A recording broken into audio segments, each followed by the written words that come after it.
Hi hello ನಮಸ್ಕಾರ welcome back to my YouTube channel Kavya Divya vlogs. ನಾನು ನಿಮ್ಮ Divya Gowda. Hope you all doing good. ಈ vlog ಬಂದುಬಿಟ್ಟು ಬಾಣಂತಿ ಸೀರೀಸ್ ವ್ಲಾಗ್ ಆಗಿರುತ್ತೆ. ನಮ್ಮ ಅಕ್ಕಂದು ಅಂದರೆ ಡೆಲಿವರಿ ಆದಮೇಲೆ ನೈನ್ತ್ ಡೇ ಇವತ್ತು ನಾವು ಏನದು ಬಾಣಂತಿಗಾಗಲಿ ಪಾಪಗಾಗಲಿ ಫಸ್ಟ್ ಅಂದರೆ ಆಫ್ಟರ್ ಡೆಲಿವರಿ ಫಸ್ಟ್ ಸ್ನಾನ ಅಂತ ಮಾಡಿಸೋದು. ಅದಕ್ಕೋಸ್ಕರ ತುಂಬ ಜನ ಯೂಸ್ಫುಲ್ ಆಗುತ್ತೆ ತುಂಬ ಜನಕ್ಕೆ ಇದು ಅಂತ ಹೇಳಿ ಇದೊಂದು ವ್ಲಾಗ್ ಮಾಡ್ತಾಯಿದ್ದೀನಿ. ನೋಡಿ, ಬೆಳಗ್ಗೆನೇ ನಮ್ಮ ಭಾವ ಇವಾಗ ಸ್ವಲ್ಪ ಆಷಾಢ ಅಲ್ಲ, ಗಾಳಿ ತುಂಬ ಬೀಸ್ತಾ ಇರುತ್ತೆ, ಬಿಸಿಲು ಕೂಡ ಕಡಿಮೆ ಇದೆ. ಹಾಗಾಗಿ ಬೆಳಗ್ಗೆನೇ ಸ್ವಲ್ಪ ಬಿಸಿಲು ಬಂದಿತ್ತು ಅಂತ ಹೇಳಿ ಹೊರಗಡೆ ಕೂರಿಸ್ಕೊಂಡಿದ್ರು. ಸೂರ್ಯನ ಬೆಳಕಿಗೆ ಸ್ವಲ್ಪ ವಿಟಮಿನ್ ಡಿ ಸಿಗಲಿ ಪಾಪುಗೆ ಅಂತೇಳಿ. ಹಾಗೆ ಇಲ್ಲಿ ನೋಡಿ, ಇಲ್ಲಿ ದೊಡ್ಡ ಪಾಪು ಬಂದು ಅವ್ರ ಅಮ್ಮನ ಹತ್ರ ಮತ್ತೆ ಪ್ಲೇಸ್ ಚೇಂಜ್ ಮಾಡಿಕೊಂಡು ಮತ್ತೆ ಇಲ್ಲಿ ಬಂದು ಮತ್ತೆ ಇನ್ನೊಂದು ಸರಿ ಮಲ್ಕೊಂಡಿದ್ದಾನೆ. ಬಾಣಂತಿ ಅಂದಮೇಲೆ ಮನೇಲಿ ತುಂಬಾ ಕೆಲಸ ಇರುತ್ತೆ. ಅವ್ರನ್ನ ನೋಡ್ಕೊಳ್ಳೋಕ್ಕೆ ಅಂತಲೇ ಒಬ್ಬರು ಇಬ್ಬರು ಇರಬೇಕು. ಪಾಪು ನೋಡ್ಕೊಳ್ಳೋಕೆ ಒಬ್ಬರು, ಮತ್ತು ಅವರಿಗೆ ಅಂತ ಸಪ್ರೇಟಾಗಿ ಅಡುಗೆ ಮಾಡಬೇಕು. ಅವ್ರಿಗೆ ಅಂತ ಪ್ರತಿಯೊಂದು ಅವ್ರು ತಿನ್ನೋದು ಕುಡಿಯೋದು ಏನೇ ಇದ್ರೂ ಅವ್ರಿಗೆ ಅಂತಲೇ ಸಪ್ರೇಟಾಗಿ ಮಾಡಬೇಕು. ಮತ್ತು ಬೆಳಗ್ಗೆ ಎದ್ದ ತಕ್ಷಣವೇ ನಮ್ಮಮ್ಮಗೆ ಈ ಟೈಮಲ್ಲಿ ಸ್ವಲ್ಪ ಕೆಲಸ ಜಾಸ್ತಿನೇ ಆಗಿದೆ. ಸೊ ಹಾಗಾಗಿ ನನ್ನ ಕೈಲೇ ಏನಾದರೂ ಸ್ವಲ್ಪ ಆದರೆ ಮಾತ್ರ ಎಲ್ಪ್ ಮಾಡ್ತೀನಿ.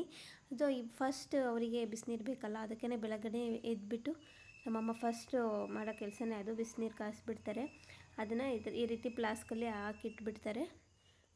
ಸೊ ಒಂದು 3 ಮಾಡ್ಕೊಂಡಿದ್ದಾರೆ. ಅಟ್ಲೀಸ್ಟ್ ಒಂದು ಮಧ್ಯಾಹ್ನ ತನಕ ಆದರೂ ಬರುತ್ತೆ. ಮತ್ತು ಈ ಟೈಮಲ್ಲಿ ಅವರಿಗೆ ತುಂಬಾ ದಾಹ ಆಗ್ತಾ ಇರುತ್ತೆ, ತುಂಬ ನೀರು ಕೂಡ ಜಾಸ್ತಿ ಕುಡಿತಾ ಇರ್ತಾರೆ. ಹಾಗಾಗಿ ಇವಾಗ ಮಧ್ಯಾಹ್ನ ತನಕ ಇಷ್ಟ ಆಗುತ್ತೆ. ಫಸ್ಟ್ ನಾನು ಅದಕ್ಕೆ ತುಂಬಾ ಕೆಲಸಗಳಿರುತ್ತೆ ಬಾಣಂತಿ ಮನೆಯಲ್ಲಿ. ಎಷ್ಟು ನೋಡಿಕೊಂಡ್ರು ಎಷ್ಟು ಮಾಡ್ತಾ ಇದ್ದೀನಿ, ಕೆಲಸ ಮುಗಿಯೋದೇ ಇಲ್ಲ ಅಂತ ಅನಿಸ್ಬಿಡುತ್ತೆ. ನಮ್ಮಮ್ಮ ಅಂತೂ ಫುಲ್ಲು ಟಯರ್ಡಾಗಿ ಹೋಗ್ಬಿಟ್ಟಿದ್ದಾರೆ. ಯಾಕಂದರೆ ಅದರಲ್ಲೂ ಬರೋರು ಹೋಗೋರು ಇರ್ತಾರೆ ಪಾಪನ ನೋಡ್ಕೊಂಡು ಹೋಗೋಕ್ಕೆ. ಅವರಿಗೆ ಅಂತ ಏನಾದರೂ ಮತ್ತೆ ಮಾಡಬೇಕು, ಬಂದವ್ರನ್ನ ಹಾಗೆ ಕಳ್ಸೋಕ್ಕೂ ಆಗೋಲ್ಲ. ಹಾಗಾಗಿ ಸ್ವಲ್ಪ ಕೆಲಸ ಜಾಸ್ತಿನೇ ಅಂತಲೇ ಹೇಳ್ಬೋದು. ಅದಕ್ಕೋಸ್ಕರ ನಮ್ಮಮ್ಮ ಬೆಳಗ್ಗೆನೇ ಇವತ್ತು ಬಸ್ಸಾಂಬಾರು ಮುದ್ದೆ ಮಾಡಿಟ್ಟಿದ್ದಾರೆ. ಯಾಕಂದರೆ ಟಿಫನ್ ಮಾಡೋಕ್ಕೆ ಹೋಗ್ಬಿಟ್ರೆ ಬೆಳಗ್ಗೆ ಟಿಫನ್ ಮಾಡಬೇಕು, ಮತ್ತು ಮಧ್ಯಾಹ್ನ ಅಡುಗೆ ಮಾಡಬೇಕಲ್ವ, ಊಟಕ್ಕೆ ಏನಾದರೂ ಮತ್ತೆ ಹೊಸ ಸಾಂಬಾರು ಮಾಡಬೇಕು. ಒಂದೇ ಸರಿ ಬಸ್ಸಾಂಬಾರು ಮಾಡಿದರೆ ಅಟ್ಲೀಸ್ಟ್ 2 ಟೈಮ್ಸ್ ಇದನ್ನೇ ಊಟ ಮಾಡ್ಕೋಬೋದು.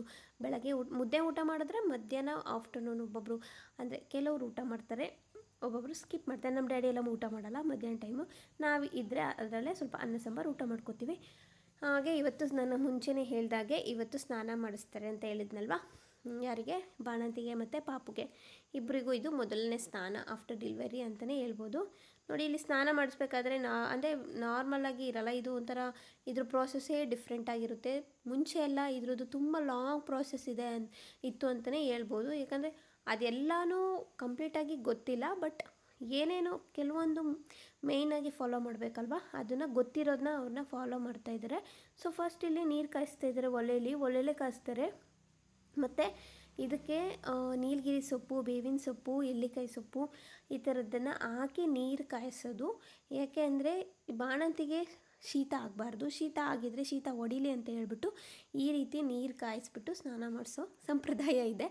ಇನ್ನೂ ಏನೇನೋ ಎಷ್ಟೊಂದು ಪ್ರೊಸೀಜರ್ಸ್ ಇದೆ, ಎಷ್ಟೊಂದು ಸಂಪ್ರದಾಯಗಳೆಲ್ಲ ಮರ್ತೋಗ್ಬಿಟ್ಟಿದ್ದಾರೆ. ಬಟ್ ಏನೇನು ನೆನಪಿದೆಯಲ್ಲ ಅದೆಲ್ಲ ಇದನ್ನು ಇವಾಗ ಮಾಡ್ತಾಯಿದ್ದಾರೆ. ಇವಾಗ ನಮ್ಮ ಪಾಪನೂ ಅಷ್ಟೇ, ನಮ್ಮ ಅಕ್ಕ ಸ್ನಾನ ಮಾಡೋಕ್ಕೆ ಹೋಗಿದ್ದಾರೆ. ಪಾಪನ ನೋಡ್ಕೊತಾ ಇದ್ದೀನಿ ನಾನು. ನಮ್ಮ ಪಾಪ ಆಸ್ಪತ್ರೆಯಿಂದ ಬಂದ ಮೇಲೆ ಇವತ್ತೇ ಫಸ್ಟ್ ಹೊರಗಡೆ ಕರ್ಕೊಂಡು ಬಂದಿರೋದು. ಅಂದರೆ ಯೂಶ್ವಲಿ ಬೆಳಗ್ಗೆ ಹೊತ್ತು ಯಾವತ್ತಾದರೂ ಬಿಸಿಲಿದ್ದರೆ, ಇವಾಗ ಬಿಸಿಲು ಕಡಿಮೆ ಅಲ್ಲ, ಬಿಸಿಲಿದ್ದಾಗ ನಮ್ಮ ಭಾವ ಬಂದು ಒಂದು 10 ನಿಮಿಷ ಸೂರ್ಯ ಬಿಸಿಲಿರೋ ಹತ್ರ ಸ್ವಲ್ಪ ಹೊತ್ತು ಕೂರಿಸ್ಕೋತಾ ಇದ್ರು. ಬಟ್ ಇವತ್ತು ಅದು ಬಿಟ್ಟು ಇವತ್ತೇ ಹೊರಗಡೆ ಬಂದಿರೋದಂತ ಹೇಳ್ಬೋದು. ಸೊ ಇವತ್ತು ಹೆಂಗೆ ಅಂದರೆ ಅವರಿಗೆ ಸ್ನಾನ ಮಾಡಿಸ್ಬೇಕು. ಇದೊಂದು 9th ಡೇ 9 ದಿನದಲ್ಲಿ ಇದೆಲ್ಲ ಮಾಡೋದಾಯ್ತಾ. ಹೆಂಗೆ ಅಂದರೆ ಬೆಳಗ್ಗೆಯಿಂದ ಸಂಜೆ ತನಕ ಅವ್ರದ್ದು ಕೆಲಸ ಇದ್ದೇ ಇರುತ್ತೆ. ಎಷ್ಟು ಕೆಲಸ ಇರುತ್ತೆ ಅಂದರೆ, ಯಾಕಂದರೆ ಎಲ್ಲನೂ ಸುಮ್ಮನೆ ಹೋಗ್ಬಿಟ್ಟು ಸ್ನಾನ ಮಾಡಿಸ್ಬಿಟ್ಟು ಸುಮ್ಮನೆ ಕುತ್ಕೊಳ್ಳೋದಲ್ಲ. ಬಾಣಂತಿ ಅಂದ್ರೇ ಅವರಿಗೆ ಸಪ್ರೇಟಾಗಿ ಕೇರ್ ಮಾಡಬೇಕು, ಸ್ಪೆಷಲ್ ಕೇರ್ ಅಂತಲೇ ಹೇಳ್ಬೋದು. ನೋಡಿ, ಇವಾಗ ಸ್ನಾನ ಮಾಡ್ಕೊಂಡು ಬಂದಮೇಲೆ ಅವ್ರಿಗೆ ಶೀತ ಆಗಬಾರ್ದು ಅವರಿಗೆ ಅಲ್ವಾ, ಅದಕ್ಕೋಸ್ಕರ ಒಲೆಯಲ್ಲೇ ನೀರು ಕಾಸಿರೋದು. ಮತ್ತು ಒಲೆ ಹತ್ರನೇ ಬಂದು ನಮ್ಮಕ್ಕ ಇವಾಗ ಕೂದಲೆಲ್ಲ ಆರಿಸ್ಕೊತಾ ಇದ್ದಾರೆ, ಮತ್ತು ಕಾಲು ಕೈ ಎಲ್ಲ ಸ್ವಲ್ಪ ಬಿಸಿಗೆ ಹಿಡಿತಿದ್ದಾರೆ. ಯಾಕಂದರೆ ಥಂಡಿ ಆಗಬಾರ್ದು ಅಂತ ಹೇಳಿ. ಇವಾಗ ಮೊದಲೇ ಬಿಸಿಲಿರಲ್ಲ, ಗಾಳಿ ಜಾಸ್ತಿ, ಒಂಥರ ಥಂಡಿನೂ ಜಾಸ್ತಿ ಇದೆ ಅಂತಲೇ ಹೇಳ್ಬೋದು. ಅವಾಗವಾಗ ಮಳೆ ಬೇರೆ ಬರ್ತಾ ಇರುತ್ತೆ ಅಲ್ವಾ, ಸೊ ಹಾಗಾಗಿ ಶೀತ ಆಗಬಾರ್ದು, ಥಂಡಿ ಆಗಬಾರ್ದು ಅಂತ ಹೇಳಿ ಈ ರೀತಿ ಮಾಡ್ಕೋತಾ ಇದ್ದಾರೆ. ಹೆಂಗೆ ಅಂದರೆ ಮತ್ತೆ ಫೀಡಿಂಗೂ ಮಾಡೋಂಗಿಲ್ಲ, ಸ್ನಾನ ಮಾಡಿದ ತಕ್ಷಣವೇ ಫೀಡಿಂಗೂ ಮಾಡೋಂಗಿಲ್ಲ ಪಾಪುಗೆ.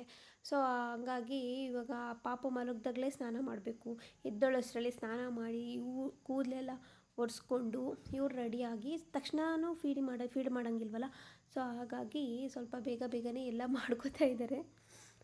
ಮತ್ತು ಇವರಿಗೆ ಸ್ನಾನ ಮಾಡಿದ್ದಾದಮೇಲೆ ರಾಗಿ ಹಿಟ್ಟು ಮತ್ತು ಅರಿಶಿನ ಇವೆರಡು ಮಿಕ್ಸ್ ಮಾಡಿಬಿಟ್ಟು ಅಂಗಾಲಿಗೆ ಮತ್ತು ಅಂಗೈಗೆ ಎಲ್ಲ ತಿಕ್ತಾರೆ. ನೋಡಿ ನಮ್ಮಮ್ಮ ತಿಕ್ತಿದ್ದಾರೆ. ಈ ಶೀತ ಆಗಬಾರ್ದು ಅಂತ ನೋಡಿ ಎಷ್ಟೆಲ್ಲ ಏನೆಲ್ಲ ಮಾಡ್ತಾರಲ್ವ.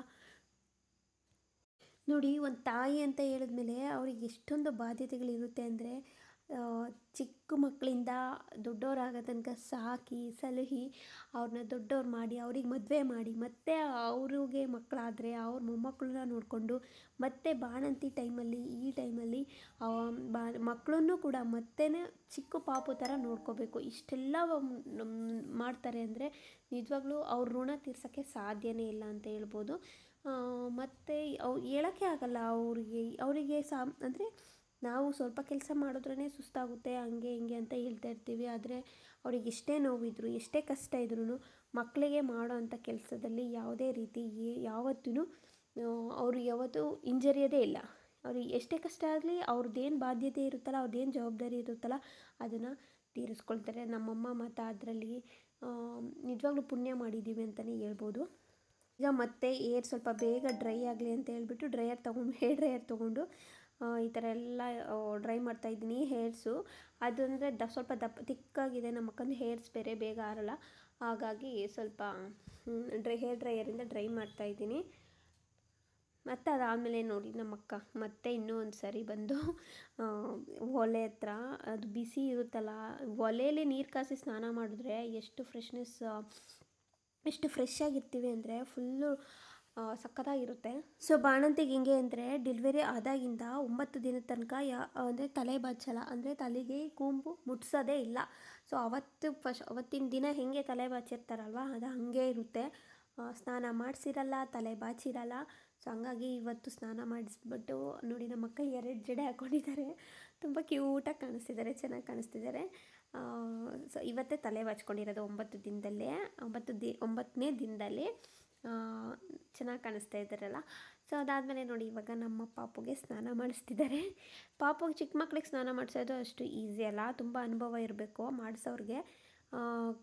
ಏಕೆಂದರೆ ಮಿಸ್ಸಾಗಿ ಎಲ್ಲಿ ನೀರು ಕುಡಿದ್ಬಿಡ್ತಾರೋ ಅಂತ ಭಯ ಇರುತ್ತೆ. ನೀರು ಕುಡಿದ್ರೆ ಮತ್ತೆ ಕೆಮ್ಮು ನೆಗಡೆ ಹೇಳೋಕ್ಕಾಗಲ್ಲ. ಸೊ ಅದಕ್ಕೋಸ್ಕರ ಅನುಭವ ಇರೋರ ಹತ್ರನೇ ಸ್ನಾನ ಮಾಡಿಸ್ಬೇಕು, ಇಲ್ಲ ಎಕ್ಸ್ಪೀರಿಯೆನ್ಸ್ ಇರಬೇಕು.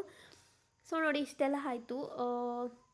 ಎಷ್ಟೊಂದು ಕೆಲಸ ಇರುತ್ತೆ ಬಾಣಂತಿ ಅಂದರೆ, ಯಪ್ಪ ಮನೆಯಲ್ಲಿ ಅಂದರೆ ಎಲ್ಲರೂ ಮಾಡಬೇಕು, ಮನೆಯಲ್ಲಿರೋರೆಲ್ಲರೂ ಮಾಡಿದ್ರೂ ಕೆಲಸ ಮುಗಿಯೋದೇ ಇಲ್ಲ ಅಂತಲೇ ಹೇಳ್ಬೋದು. ನೆಕ್ಸ್ಟ್ ಅದಾದಮೇಲೆ ಇವತ್ತು ನಮ್ಮ ಅಜ್ಜಿ ಬೇರೆ ಬಂದಿದ್ದರು.